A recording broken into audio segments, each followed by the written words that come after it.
Hey YouTube, I'm back with another movie review. I'll be doing book reviews soon. And before we get into it, I need y'all to like, comment, share this video, and subscribe to my channel. Also, check out my stories on the Dante Show Network. So, this is an extreme spoiler alert. I'm going to be telling you mainly 80 to 85% of the movie. Um, Okay, so this was a 1996 Lifetime movie called Bastard Out of Carolina. One of my favorite movies. Bastard Out of Carolina is a semi-autobiography novel by Dorothy Allison. She was abused by her stepfather, and she wrote a book about it in 1993. Then Lifetime turned it into a movie in 1996. So this happened in the 1950s in Greenville, South Carolina, and a little girl named Bone narrates through the movie.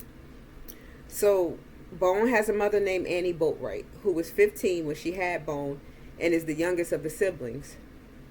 Bone has a lot of uncles, aunts, and cousins, and they were all rednecks.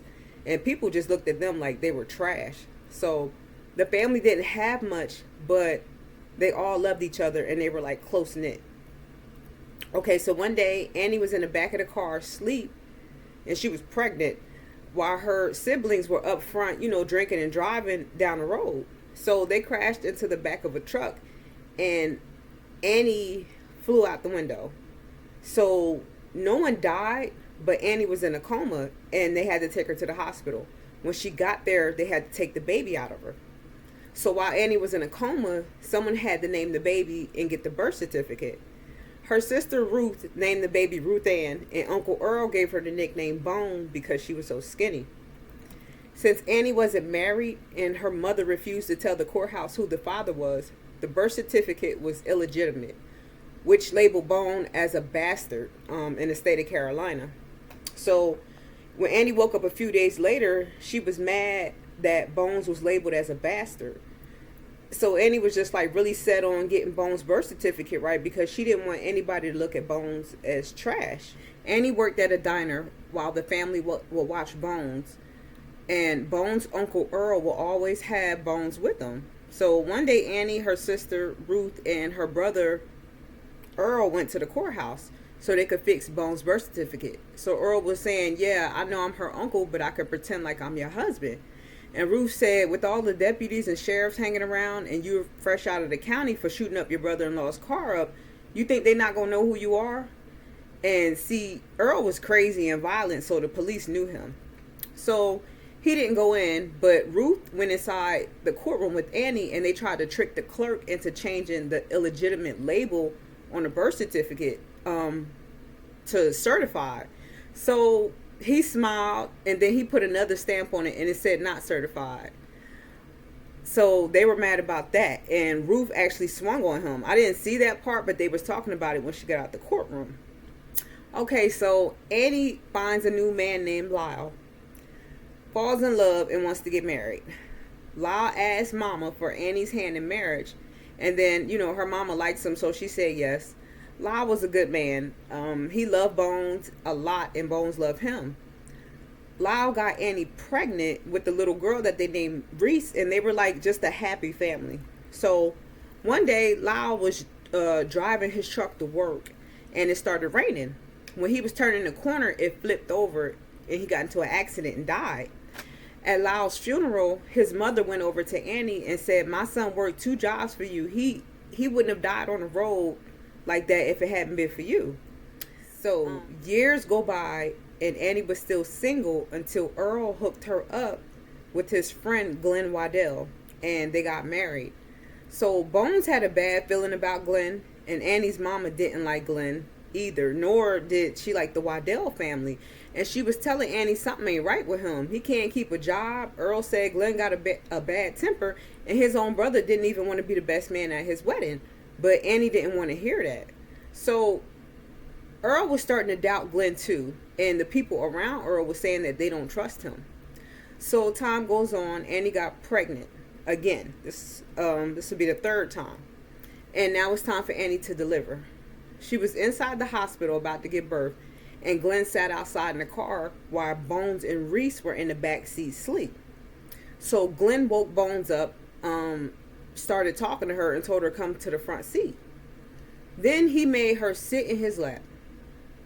When Bones sat in his lap, he undid his pants, had intercourse with the girl, and she was only about 11 or 12 years old.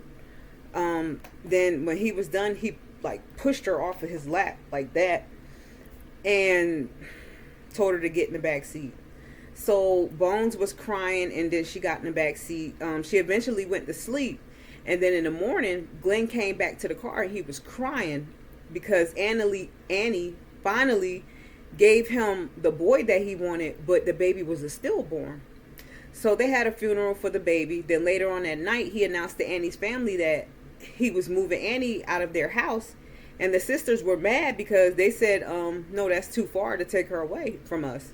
But he didn't care. So they still moved, and at the new house, Bones and Reese was sitting outside, and Bones was holding her picture of Daddy Lyle or whatever. So Glen walked up and said, "What you got there?" And she said, "A picture." He said, "Let me see." So he took the picture from her. He looked at it and said, "Hey, Bones, this not your father. I'm your daddy." Then he looked at little Reese and said, "Reese, honey, tell me I'm your daddy." And Reese said, "Daddy." And he said, "Bones, tell me I'm your daddy." So Bones looked at the picture that was in his hand and said, "Daddy." And she tried to snatch the picture from out of his hand. So Glen got mad, ripped the picture up, and just threw it. It was so sad because Bones picked up the ripped picture, then she just ran off like she was really hurt. So Annie came outside, saw Bones running, and she said, "Where's she running off to?" And Glen said, "I don't know. She's going for a little walk. That child is moody as hell." And then Bone ran into the woods. She buried Daddy Lyle's picture and put a big rock on it, and then laid on top of the rock and started crying. So the next scene is Glen talking to his father, Mr. Wadell. See, Glen's family was successful, and they looked down on people like the Boatwrights. So Mr. Wadell was ashamed of Glen. Wadell said, "I have 3 sons. One is the best lawyer around, and the other is a dentist with the biggest practice in Greenville County. They make me proud. Then there's you. When are you going to do something to make me proud?" "Never. That's when." "Did you come here looking for a job?" And Glen said, "No, sir." And then the dad just walked off from him. So Glen was out of a job, and they didn't have any money, and they were just moving from house to house. The next scene is Bones and her little sister Reese looking real dirty, and they were walking down the railroad tracks picking up glass bottles. While they were walking down, Bone was narrating the story, saying that Daddy Glen was always having sex with her. So Reese said, "I'm hungry," and Bone said, "If we pick up enough glass bottles, we can get you a can of pork and beans." And then little Reese said, "Why do we always have to eat our pork and beans cold?" And then Bone was like, "Because Daddy Glen can't keep a job, and they cut off the lights." And then Reese said, "How come Daddy Glen doesn't like you?" And then Bone just got mad, and she was storming off with a bucket full of bottles and was like, "Why you got to keep asking me all these questions?" See, she was real sensitive about that because nobody knew she was being abused. Later on that night, Reese and Bones were at the dinner table, and Annie was fixing them some ketchup and crackers for dinner. They looked so sad, but they was tearing them crackers and ketchup up. And Annie said something like, "I think y'all haven't eaten for a week, but you don't really know what real hunger is." So when Glen came home, Annie was yelling at him saying, "You're not out there looking for a job. You a liar. I had to feed my girls that crap for dinner." So he was saying like, "I am looking for a job." He was just lying. So Annie got dressed. She had on her high heel shoes, a nice red top that fell off the shoulders with a little black mini skirt. She told the girls, "Get dressed. You're going to your Aunt Elma's for a while. I'm going to pick you up later." So when they were walking out of the door, Glen was sitting in the dark room just looking mad, and they all walked past him and got in the car. When Annie was done making money, she picked up her girls, took them home, fixed them a real meal, and after that she started selling cat. So one night Glen was sitting in the other room in the dark, but he was staring at Annie as she walked past. So Annie looked at him and said, "What you gonna do about it, Glen?" "What?" "Oh, nothing, that's what." And he ain't say nothing. He just sat there looking miserable. So the next scene is they're at the Wadell's house. And I guess someone was having a birthday party, probably a kitty birthday party. And Annie dressed her girls up real pretty. So one of the stuck-up Wadell women was like, yeah, I see Annie has them all dolled up today. Because, you know, they look down on the boat rights. And people like the boat rights. So Mr. Wadell was talking to someone. And then Glen was interrupting him saying something about, Daddy, I got that job. I think he just wanted his father's attention. So his father just kept talking to the other man. And then while they were talking, Bone went inside of the room that they were in and said, Mr. Wadell, Auntie wants a pitcher of iced tea. So Mr. Wadell pointed to the iced tea and said, go ahead and take it to her. He wasn't nice to Annie. I mean to Bone. So Bone picked up the pitcher of the iced tea off the table, and she walked outside with it. She was trying to be careful when she was walking, but she dropped it to the ground. So Mr. Wadell ran outside and started yelling at her. Then Glen ran up and got in between his dad and Bone. Mr. Wadell started yelling at Glen, and he was saying, you brought these people around here. Why you bring them around here? And then Glen was like, those people are my family. So Mr. Wadell was pointing at his chest, and he was like, no, we're your family, boy. Then he pushed Glen, and Glen pushed him back. And then Glen grabbed his father by the neck and was about to choke him, but he stopped and said, you can't hurt me no more, old man. Okay, so the next scene is Glen working on the car while Bone and her little sister Reese was running around outside. And Bone almost tripped over one of Glen's tools. So he grabbed her by the arm and he said, this is my one day off. You just need to cool it, kid. He said, you're a girl, not a racehorse. Then he let her go. So Bone walked off and she started mocking him. She was like, you're a girl, not a racehorse. So he said, you little bee. You little bee. And then he chased her in the house. So Bone, when he caught up to her, he grabbed her and started dragging her all the way up the steps. But she kept saying, I'm sorry, I'm sorry, I'm sorry. He didn't care. He dragged her and she went into the bathroom and closed the door. So Annie was outside yelling for Glen, telling him to stop, but he didn't. So Glen made Bone lift her dress up, bend over, then he started beating her with his leather belt. And he was like, you're around here making fun of me, then embarrassing me in front of my daddy? I waited too long to do this. And this was Bone's first butt whooping. So Glen opened the door and Annie ran over to Bones. And she was just trying to console Bones, but she was like asking her, like, what did you do, honey? What did you do to make him so mad? So later on that night, Glen lied and said Bones called him a bastard and she was knocking over things. And he was like, I ain't mean to beat her that bad. The whole time he was saying this, he was kissing on Annie and they had sex. Okay, so fast forward, Glen wasn't making enough money at his job. So Annie went back to working at the cafe, which meant he had more time alone with Bone. So while Bone was narrating the story, she said that she tried her best to do every single thing not to make him mad, but he always found a reason every night for her to go with him alone somewhere that to like either beat her or have sex with her. So the next scene is Bone walking around in pain, and she was kind of looked like she was trying to walk on her tippy toes a little bit or walk softly. And Annie was saying, Glen, something wrong with her. But Glen tried to downplay it and said Bones is just clumsy. She's always falling off of the porch and falling into trees. So, and some other stuff. So one night, Bone was in so much pain that she went and woke her mom up. And Annie wound up taking her to the hospital. When they got there, the doctor was just yelling at Annie and saying, you know, you broke her tailbone. What you been beating this child with? I'm going to report you. And so when that was over with, another doctor carried Bone out to the car where Glen was waiting outside for him. Then they drove home. When they got home, Glen got out of the car. And then Annie pulled off and left Glen. And she took Bone and her little sister Reese to Aunt Alma's house. So they stayed there until Bone's tailbone healed up. Glen said he couldn't live without Annie's love, so he drove to Aunt Alma's house to get his wife back, and then Annie took him back. So one day, Annie told Bone that Aunt Ruthie's sickness gotten worse, and she need Bones to go out there and help to take care of Ruthie. So Bones agreed.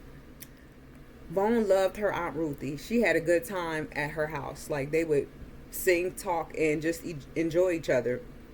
Then Bone said, I think Daddy Glen hates me. So Aunt Ruthie was telling her he's still a boy and he wants more of your mother than you do. Then Aunt Ruthie was like, has he ever touched you down there or hurt you down there? And then the look on Bone's face said yes, but then she said no. But Aunt Ruthie didn't believe her. So while Bone was living there, she looked happy and she was clean. So after a little while, Aunt Ruthie's daughter came back to take care of Ruth. Then Bone went back home. And then her Aunt Ruth passed away. And this really hurt Bone because she loved her. So one day Glen came upstairs and said, you didn't hear me calling you?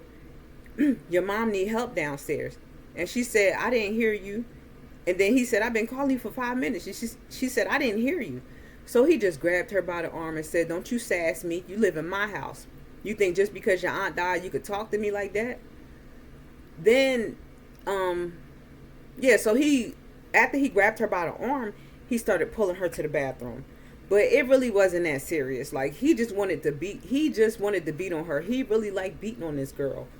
Anyway, while he was trying to grab her and drag her down the hall, Bone got bold and she jerked her shoulders back, like, get off me or whatever. And Glen, let her go or whatever.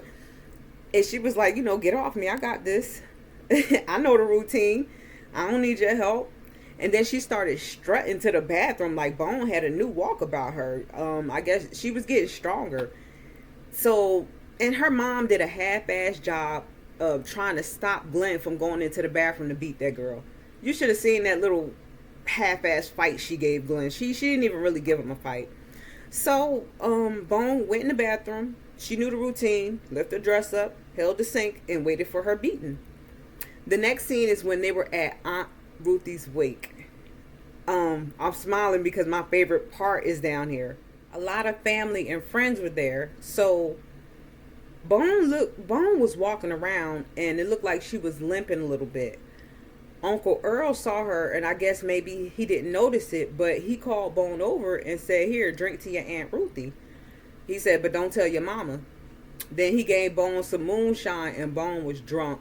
She was just walking around limping and wobbling, trying to look normal. Then Bone went inside to use the bathroom and was just sitting on the toilet. So Aunt Alma walked in there and she looked in the mirror. Then she seen Bone in the toilet. So Aunt Alma turned around and said, I'm sorry, Bone. I didn't know you were in here. And then she seen how Bone was slumped over on the toilet to the side or whatever. So Aunt Alma was laughing a little bit. And she said, well, who done slipped you some liquor? Then she said, you're falling all over drunk. And Bone said, no, I'm not. I just had a little liquor. Alma was like, well, I heard that before. Let's get you in the bed. So Alma kneeled down like a little bit to help Bone pull up her underwear. When she pulled up her underwear, Bone jumped and was like, ouch. So Alma like, girl, what's wrong with you? So Alma pulled up Bone's dress more and started looking at her behind. She seen that Bone was all bruised up back there and she had welt marks on her butt. It just looked nasty. So Alma was like, oh God, no. Oh Jesus, no. And she started crying. And then Bone was crying too. She was like, please don't tell nobody. Don't say nothing. So Alma did not care. Alma left out of the bathroom, went outside, and she said, Earl, come in here and bring Wade and Travis with you. So they all ran to see what she was talking about, and she led them into the bathroom. So she started pulling up Bone's dress, and Uncle Earl looked down and said, what the hell you yelling about? When they all looked at Bone, like her butt, and see how nasty it looked, they got mad. Alma said, I want you to kill him. After she said that, they started walking through the house. Next thing you know, you seen these men walking up the Glen. When Glen saw the look on Uncle Earl's face, he tried to run. Earl grabbed Glen, and then they started beating him up. He got his behind whooped from the living room to the porch to the front of the house into the yard, then by the tree. They beat Glen up for so long they got tired and took a break. But Uncle Earl, he was out of breath, but he took off his belt and started beating Glen with it and was like, how you like that? How you like that? So while Glen was getting beat up, Annie was in a room with her sisters and her mom. She was crying like, oh no, they need to stop. They gonna kill him. Glen loves Bone. He really does love her. So her sister Raylene walked in the room with Bone in her arms as she laid her down on the bed. And some of the women started rubbing Bone's hair and, rubbing her body, trying to console her because Bone was crying. And she was telling everybody, like, I'm sorry. I didn't mean to make her mad. She thought it was her fault. So all the women were yelling at Annie, and her mom slapped her in the face while one of the sisters was holding Annie. And they were holding Annie in the room so she couldn't go anywhere. And then they made Annie look out the window and watch. Y'all, this is my favorite part of the movie. Glen was in and out of conscience. And the men were tired of beating on him, but Earl was not finished.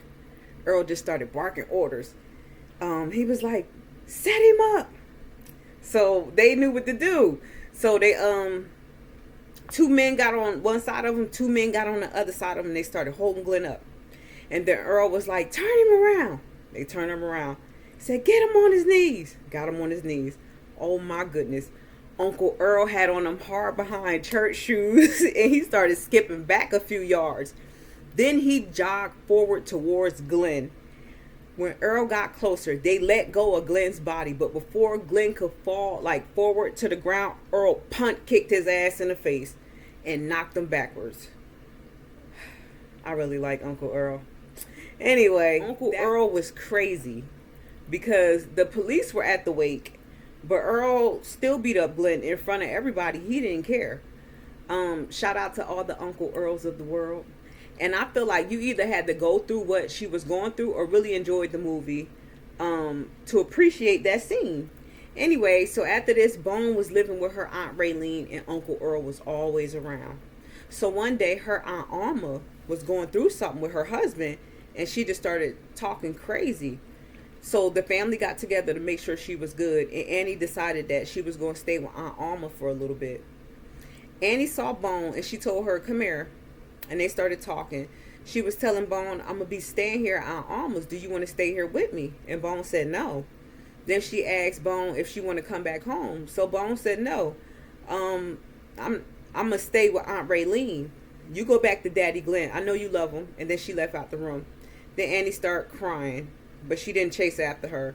So time goes on. Bone was talking about how it was nice and peaceful at Aunt Raylene's.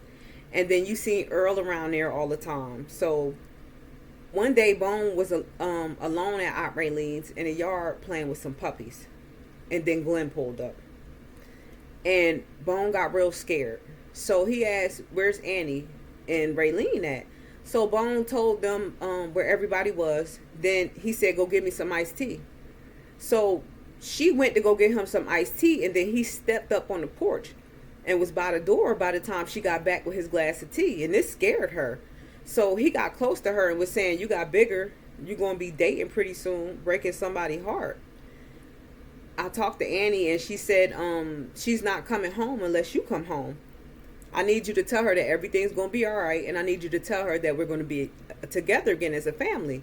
So Bone said no. I told Mama that she can go back to you. I told her I'm not coming home. So Glen said, you're a child. I'm your daddy. I say what you can do. Tell your mama you coming back because you're going to make me mad. So Bone started crying and said, I'd rather die than go back home with you. And I'm going to tell her what you did. I want you to leave. I'm going to tell her. So he picked up Bones off of her feet by her face and just had her neck and just dangling her and just yelling in her face. And then he threw her down on the porch.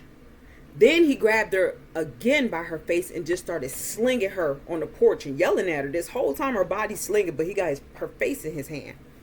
So he told her, if your mom don't come back, I'll break your neck. I'll kill you. Then he just started forcefully kissing her and making some nasty noises while he was kissing her. So she managed to get her hand like down by something, and she tried to stab him with it, but his leather coat protected him. He got mad when he seen this, and he chased Bone inside the house. He got her on the ground, and then he was on top of her, punching her in the face. Bone's mouth and nose was so bloody, and he ripped open her shirt. Then he graped her. I don't want to explain the part, but Annie drove up and seen his car outside, and then ran in the house. She caught her husband with his pants down on top of her daughter. So she took a bottle and busted him in the head with it and started kicking him. Then she picked Bone up off the floor and took her to the car. And Glenn was running behind them saying, I don't know what happened. I don't know what happened. Don't leave me. I need you. So she put Bone on the passenger side.